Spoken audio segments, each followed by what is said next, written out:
very, very similar, so you have to pick out little things in their coats. So here, Fergie has a scar on her forehead. She also has a line of spots going down her chest. And Vic, just here, has a couple of pink spots in her fur. She's got one just under her eye, one on the back of her head, and one under her chin. Thank you very much. Now, the average lifespan for a seal is around 35 years old for females and only 25 for males. We've had two females live with us here in Natureland previously. She've got up to the grand old ages of 41, and 44, so they can live a little bit longer in captivity.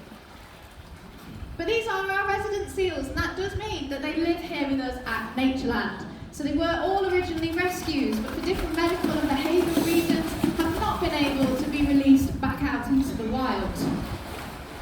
Now, for example, Scarlett over there, she has a hole in the roof of her mouth, and unfortunately that does connect through to her nasal passage.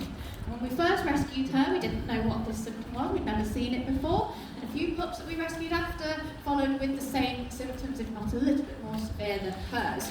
It's now commonly known as mouth rot, but due to this, if we were to release her out of the wild, when they dive down for their food, they can get up to about 500 metres.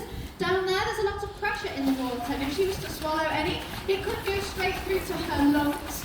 So when we were having our ethical review meetings with our vets, they said it would be very risky to release her out to the wild as she might not survive, but she's also more susceptible now to illnesses like pneumonia, so it's best to keep her here so we can keep an eye on her, we can monitor her and make sure she's healthy and happy. But another way we can make sure our seals are happy is by providing more of a natural environment for them. So all of our pools here are filled with natural seawater, and that comes straight from the beach behind us over there. The water is filtered through 6 feet of sand and then comes through our whole system and eventually with pipes at the end of the pool. Just make sure that the water is nice and clean and clear when it comes through, and it's a bit more natural for our seals. But another way we can make sure that they're healthy and happy is through husbandry training, which is really important for the seals. It's a type of enrichment because it requires them to use their brains and learn new things. It creates a nice bond between the keepers and the seals, and when our vet comes to visit, they can offer us behaviours rather than having to restrain them, so it's a lot less stressful on both sides. Now, Scarlett, are you going to come over? Scarlett, come on. My A-star student over here is going to come and demonstrate what we've been doing in our training sessions. Come on, Scarlett, over here. Now, the first behaviour that we have been working on is to check their claws and their flippers. So can I have your flipper, please? Oh, this one first, okay. Let's have a little look. Can I see the other one? Thank you. Good girl. Now we check them because they use them for a couple of different reasons. So in the summer months when they're molting, where all their fur falls out, they get a brand new fur coat, they get really itchy at this time, they use those claws to scratch out any excess fur that they might have, so we need to check that the nails are not too long, they're not split, and they're not going to injure themselves while they're using them. But out in the wild, they'll also use them in defence against predators and other seals that might get a bit too close. Now, the second behaviour we've been working on is in the beginning stages, and you'll see why in just a minute. That's to check their teeth and their gums. So they don't hold their mouths open just yet, and we're learning and we're working on that, but can I have it open? Concentrate on moving. Open. Good girl. Can I have it open? Wonderful. Open. Thank you, girls. So even when they do that, Ollie. When they do that, I can see if there's any teeth missing. Come on, Fergie, concentrate.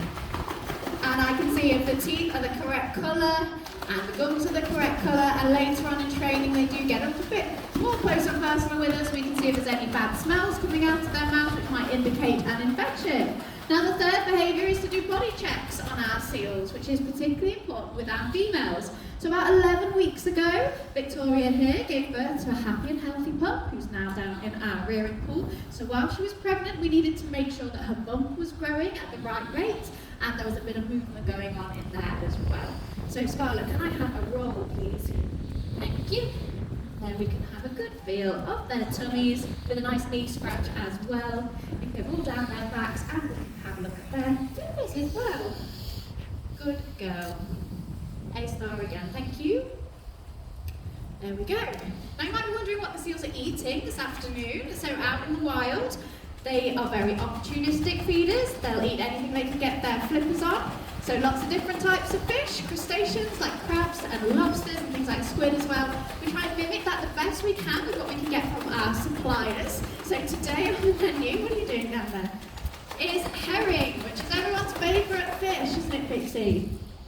We also offer them things like mackerel, sand eels, sardines, haddock, tuna steaks, salmon heads, squid and some crabs as well for enrichment, just to mimic that wide variety they get out in the wild. Now, while they're hunting for their food, they can reach speeds of around 13 miles per hour. So I'm going to throw a few fish around the pool now and see if that demonstrates just how quickly they can go. Now, we were lively this morning, but yesterday we were on a bit of a go slow, so we'll see what mood they're in this afternoon. Ollie, can you give me a nod when you're ready, please? Yes, you are. Good boy. Oh, Albie. You've got to be quick, but the seagulls will come and join us, won't they? Come on, in you go. Get in the pool.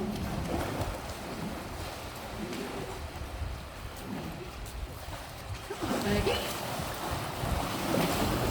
You are lazy, Scarlett.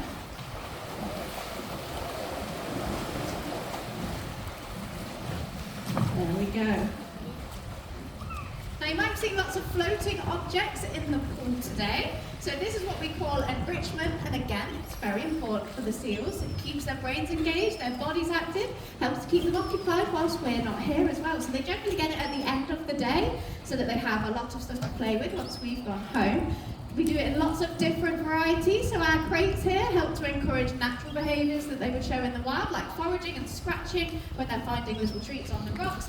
We've got our puzzle feeders here that have been kindly donated by people, and that requires them to use their brains to work out how to get the fish out of the holes. And we also like to recycle, upcycle old bits of plastic like water bottles and milk bottles to make toys, just so that we're reusing our single-use plastics. Now that's all the fish gone for these guys. I hope you've enjoyed learning about the residents that live here at Natureland. But before we go, can everybody please join me in